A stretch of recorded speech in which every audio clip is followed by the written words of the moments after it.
नमस्कार दोस्तों, आज की इस वीडियो में हम जानेंगे कि हाउ टू अटेम्प्ट पेपर, यानी कि हमारे मिड टर्म के एग्जाम चल रहे हैं उसमें हम अपना पेपर कैसे अटेम्प्ट करें और अपने प्रेजेंटेशन को कैसे बेहतर करें जिससे पेपर चेक करने वाले के ऊपर अच्छा प्रभाव पड़े। और कुछ हम टिप्स एंड ट्रिक्स जानेंगे जिससे हमारा पेपर बेहतर हो, और ऐसी कौन सी मिस्टेक्स हम पेपर में करते हैं जिनसे हमारे मार्क्स कटते हैं, और ऐसी कौन सी मिस्टेक हमको अवॉइड करनी है पेपर में करने से। तो ये वीडियो उसी के ऊपर रहने वाला है, और ये वीडियो हर सब्जेक्ट के ऊपर अप्लाई होगा जो इसमें मैं टिप्स बताऊंगा। इसमें मैंने इकोनॉमिक्स सब्जेक्ट का एग्जांपल लिया है, उसको मैंने एक डेमो दिया है, जान लो। इकोनॉमिक्स सब्जेक्ट के ऊपर मैंने डेमो देख के सारी टिप्स समझाई है। ये टिप्स आप सबसे सब्जेक्ट पर अप्लाई कर सकते हैं।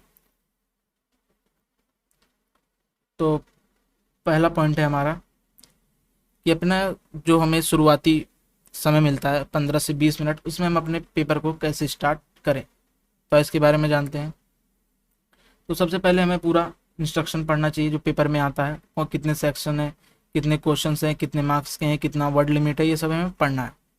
इसको पढ़ने के क्या फ़ायदे होते हैं? अगर आप क्वेश्चन पेपर को एक बार पढ़ लेते हो जैसे 15 मिनट लगा के, तो आपको एक आइडिया मिल जाता है कि आपको किस सेक्शन से कितने क्वेश्चन आते हैं और आप कितनों का आंसर कर सकते हैं, और सबसे ज़्यादा क्वेश्चन किस सेक्शन से आप अटैम्प्ट कर सकते हैं एकदम अच्छे से।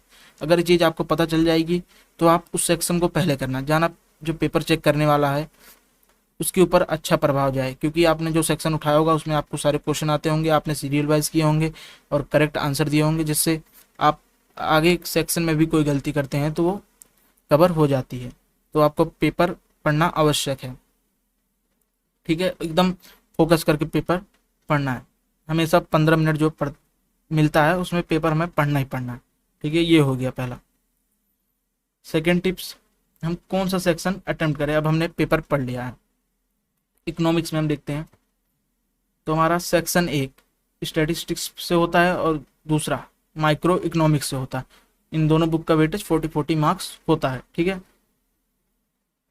जो हमारी पहली बुक है सेक्शन ए में हमारे आधे क्वेश्चन जो होते हैं वो न्यूमेरिकल्स में आते हैं, आधे थ्योरी में आते हैं, और इसमें 80% से लगभग लिखने को आता है और 20% में आपके थोड़े बहुत न्यूमेरिकल आते हैं। ज़्यादातर इसमें लिखने के लिए दिया जाता है।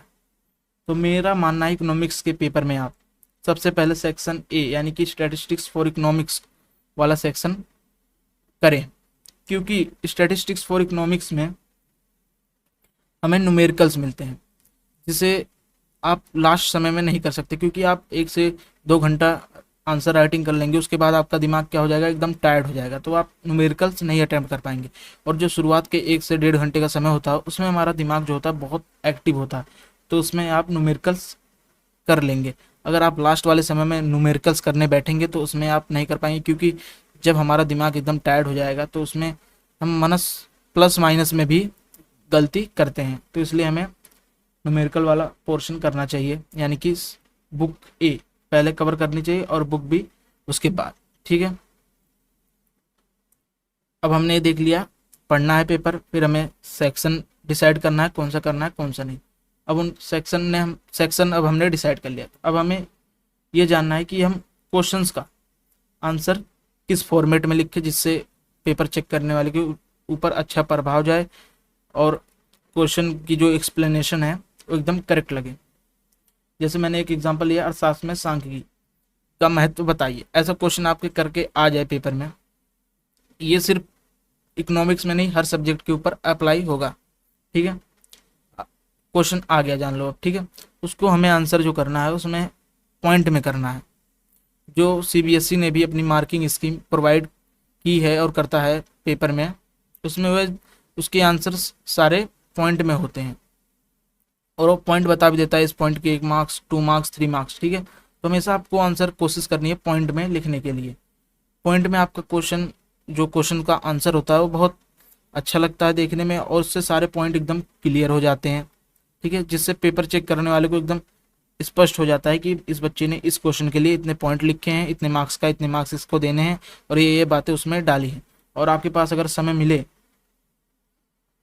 तो आप उसको जो क्वेश्चन लिखे हैं वो आंसर लिखे हैं उसके नीचे अंडरलाइन कर दे जो उसके कीवर्ड्स हैं, यानी कि मेन पॉइंट है, जिससे पेपर चेक करने वाले को और भी सहायता मिले, ठीक है।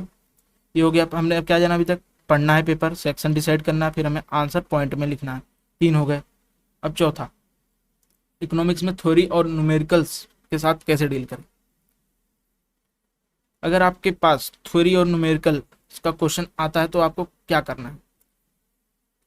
ज़्यादातर 3 या 4 मार्क्स में क्वेश्चन आते हैं, तो उसमें मीन एंड मोड में और मीन मोड मीडियन यही सब क्वेश्चन पूछे जाते हैं और वो आसान होते हैं, आप कर लेंगे। ठीक है, अगर आपसे बहुत बड़े बड़े क्वेश्चन पूछ ले 6 मार्क्स और आपको अगर न्यूमेरिकल्स नहीं आते तो आप हमेशा थ्योरी के साथ जाना। अगर आपको न्यूमेरिकल्स आते भी हैं लेकिन करेक्ट नहीं आते तब भी आप थ्योरी के साथ जाना, क्योंकि थ्योरी में हम नंबर मिल जाते हैं लेकिन न्यूमेरिकल्स में नंबर बहुत कम चांस होते हैं मिल जाए हमें अगर कुछ भी करके आए हैं।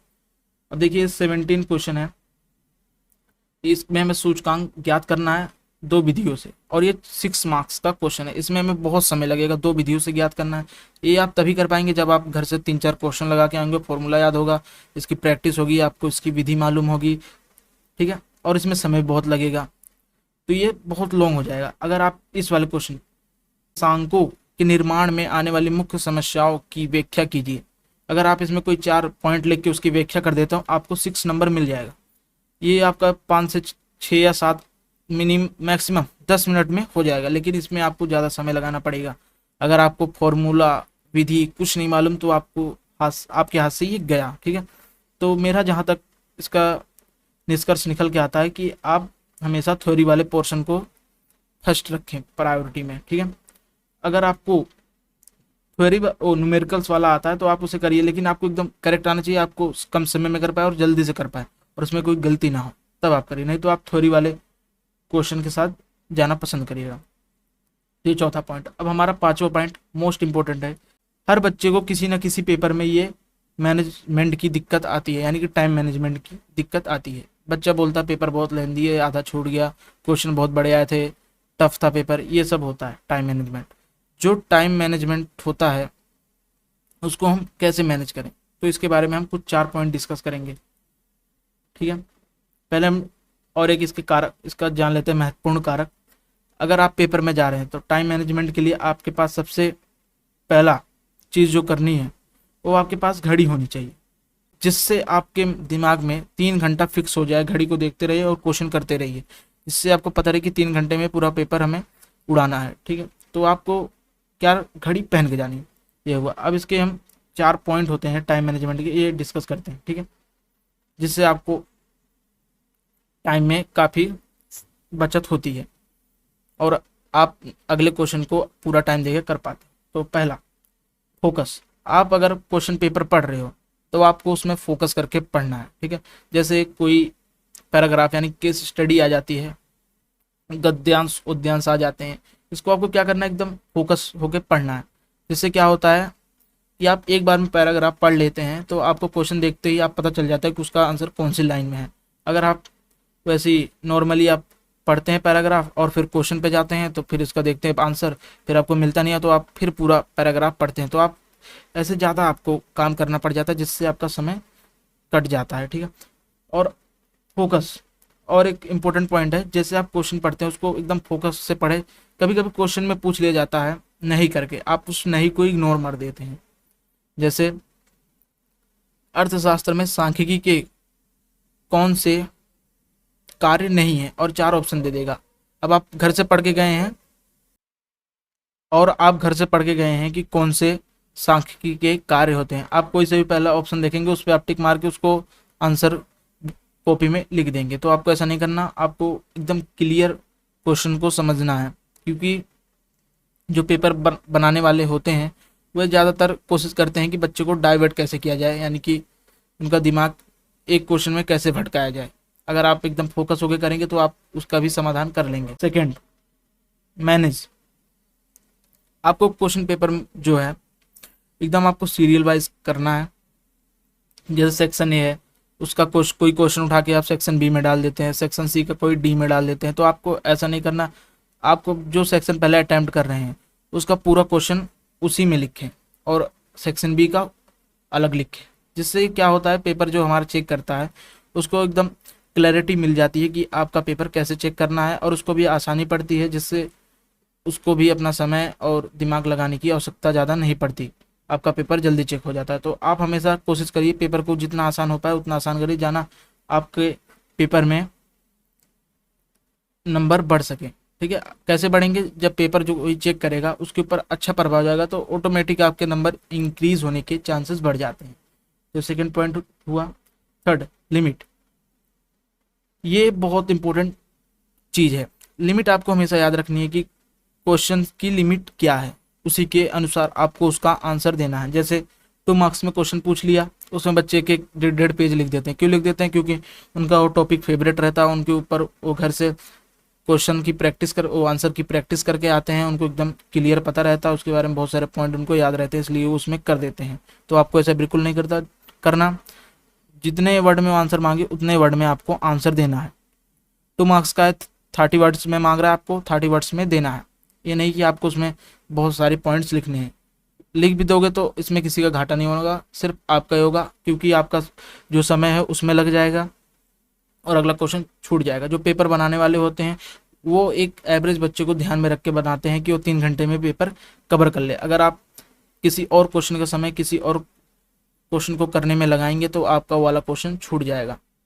ठीक है, ज़्यादा मार्क्स है तो उसमें ज़्यादा समय लगाइए, कम मार्क्स का है तो कम समय लगाइए। ठीक है, ये हुआ थर्ड पॉइंट। Fourth, avoid. हमें चीटिंग को अवॉइड करना है, पूछना किसी से नहीं है, किसी को बताना नहीं है।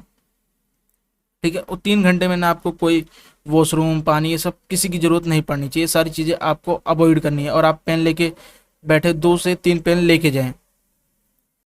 आपको पता नहीं रहता, आपका 10 से 20 मिनट पूछने में, अपने दोस्त को बताने में, पानी पीने में, वॉशरूम जाने में 20 मिनट आपका चला जाता है, जिसमें हम कम से कम 10 नंबर के क्वेश्चंस या 15 नंबर के क्वेश्चन अटैम्प्ट कर सकते हैं। ठीक है, तो ये कुछ चीज़ें थी जो मैंने आपके साथ शेयर की है। आई होप इन सब चीज़ों से आपको मदद मिली होगी।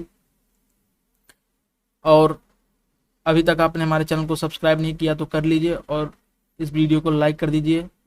और मैं नेक्स्ट वीडियो, अब मैं माइक्रो इकोनॉमिक्स का कोर्स स्टार्ट करने वाला हूँ, उसका चैप्टर भी आने वाला है। फिजिकल एजुकेशन का कोर्स भी कंटिन्यू होगा और previous year question, simple paper question भी मैं पब्लिश करूँगा। ठीक है, और वीडियो आने में थोड़ा डिले हो रहा है क्योंकि मेरी थोड़ी तबीयत ख़राब हो गई थी अब, लेकिन मैं कोशिश करूँगा वीडियो रेगुलर आए। लेकिन मैं मिड टर्म तक आपका सिलेबस कंप्लीट नहीं कराया, पर मैं एनुअल एग्ज़ाम तक आपका सिलेबस कंप्लीट कराने की कोशिश करूँगा। तब तक के लिए जय हिंद, जय भारत।